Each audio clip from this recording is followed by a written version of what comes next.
O que fazer quando a criança não está obedecendo? O que fazer para melhorar essa situação? É sobre isso que nós vamos falar no vídeo de hoje. Vamos lá?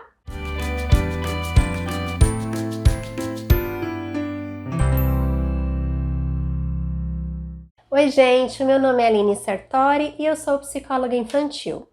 É um prazer ter você acompanhando o meu trabalho por aqui. Se você é pai, mãe ou professor ou professora, você está no canal certo. Aqui eu falo sobre desenvolvimento infantil. Tem vários vídeos por aqui cheios de dicas sobre a infância. Então inscreva-se e acompanhe o meu canal. Hoje eu quero falar sobre um tema polêmico e presente na maioria das casas com crianças pequenas. Desobediência. Você sofre com isso? O seu filho ou a sua filha tem te deixado de cabelo em pé? Eu sei que esse tipo de situação pode ser bem cansativo e muito desgastante. Pode até mesmo prejudicar a harmonia da casa e da família. Pensando nisso, eu gostaria de refletir junto com você sobre 8 pontos que eu separei aqui e que estão ligados à desobediência das crianças. É legal começarmos essa conversa fazendo primeiro uma autoanálise. Será que pedimos algo para a criança e nós mesmos não fazemos? Por exemplo, você chama a atenção da criança porque o quarto dela está bagunçado.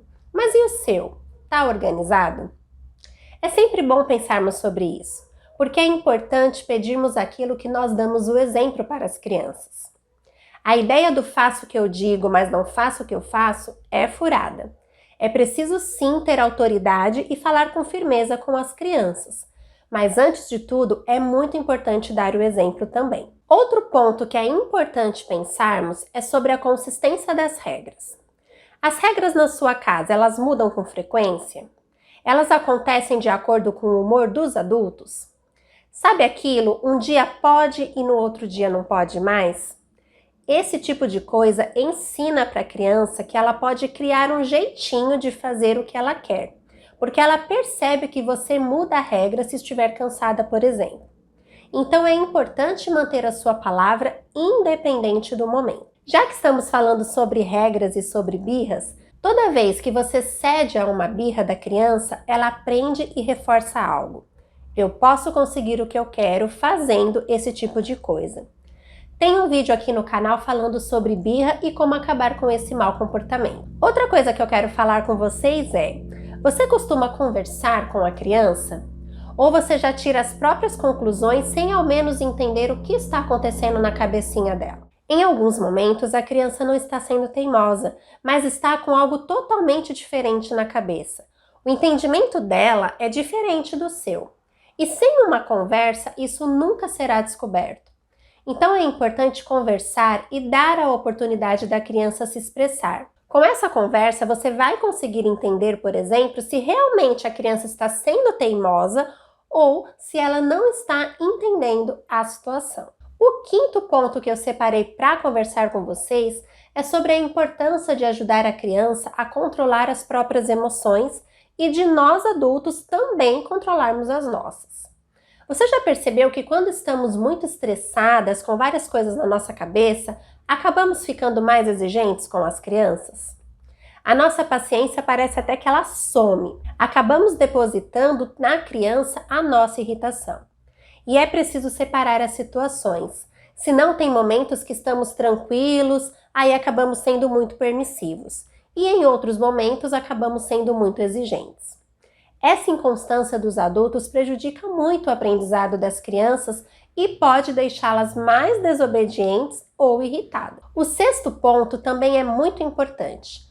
O adulto precisa se colocar na postura de autoridade, ele tem que colocar limites, tem que ensinar as regras.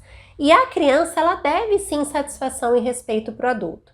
Mas esse processo, ele não precisa ser uma ditadura. A criança, ela pode ser ouvida e pode ser considerada. O adulto aqui assume a postura de cobrar o que foi combinado, de relembrar as consequências do comportamento para as crianças. O adulto, ele é o cuidador da criança. E a criança precisa entender isso. Muitas crianças, elas ficam confusas porque alguns pais e mães não assumem essa postura de cuidador e responsável por colocar limites para a criança. Ser amigo da criança não significa não colocar limites. Pelo contrário, O pai e a mãe podem sim ter um ótimo relacionamento com os filhos, mas quando for necessário, a criança precisa que esse adulto assuma o seu papel e lhe ensine limites. Lhe ensine também a lidar com o não e com a frustração. Lhe ensine a respeitar os amigos e os outros adultos. Outro ponto, não exija perfeccionismo da criança. Observe se o que você está pedindo para a criança está dentro das capacidades e da idade dela. Aprenda e ensine o seu filho ou a sua filha a valorizar o esforço e o processo, e não somente o resultado final.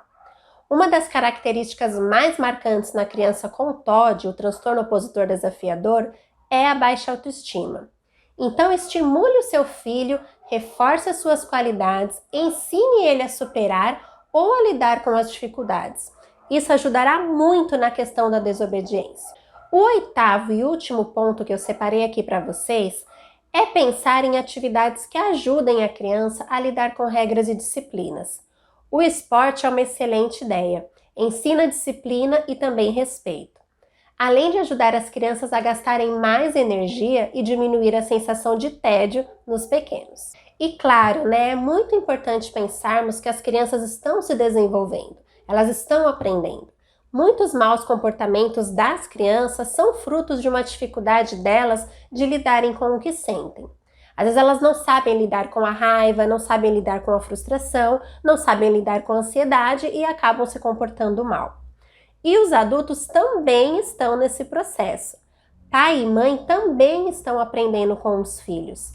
Se colocar nessa postura humilde e, quando necessário, conversar com a criança, reconhecer um erro, pedir desculpas para ela, são caminhos para ensinar e também para aprender com as situações difíceis do dia a dia. No livro O Cérebro da Criança, de Daniel Siegel e Tina Bryson, os autores falam sobre um rio que a criança e o adulto navegam. Eu gosto muito desse exemplo. Em uma margem está o caos, onde há uma total falta de controle, total falta de limites, e na outra margem está a rigidez e o autoritarismo. Dois opostos. Quando nós ou as crianças nos aproximamos demais de uma das margens, nós nos afastamos da saúde emocional. Ou seja, o desafio é se manter no meio do rio, mantendo o equilíbrio. Eu vou compartilhar com vocês uma pequena citação desse livro. Seu filho de 3 anos não empresta o brinquedo dele no parque? Inflexível. Ele começa a chorar, berra e atira areia quando o novo amigo leva o barco dele embora? Confuso. O que você pode fazer é ajudá-lo a voltar para o leito do rio, em um estado harmonioso que evita tanto a desordem quanto a rigidez. Se você observa confusão ou inflexibilidade, sabe que ele não se encontra em um estado de integração. É nosso papel, como adultos, guiarmos as crianças e ajudá-las a voltar ao equilíbrio. E também ajudá-las a aprender a nomear o que estão sentindo. E também orientá-las como elas podem agir melhor. Não exija algo que nunca foi ensinado para a criança. Um dos trabalhos que eu faço na clínica é a orientação de pais e mães. Essa orientação pode ser um recurso quando a situação parece fora de controle. Muitas dúvidas sobre como lidar com a criança, como mudar comportamentos desafiadores da criança, podem ser esclarecidas na psicoterapia. Além de que, com a criança, é possível também investigar o que está acontecendo com ela, lá no íntimo, algo que talvez ninguém esteja enxergando. Gente, eu espero que vocês tenham gostado desse vídeo. Muito obrigada mais uma vez por estarem aqui comigo. Se você gostou do vídeo, deixe o seu like, assim mais pessoas terão acesso a esse conteúdo. Deixe aqui nos comentários também a sua experiência com as crianças, alguma dúvida, e eu terei um enorme prazer em te responder. Eu te espero no próximo vídeo. Tchau, tchau!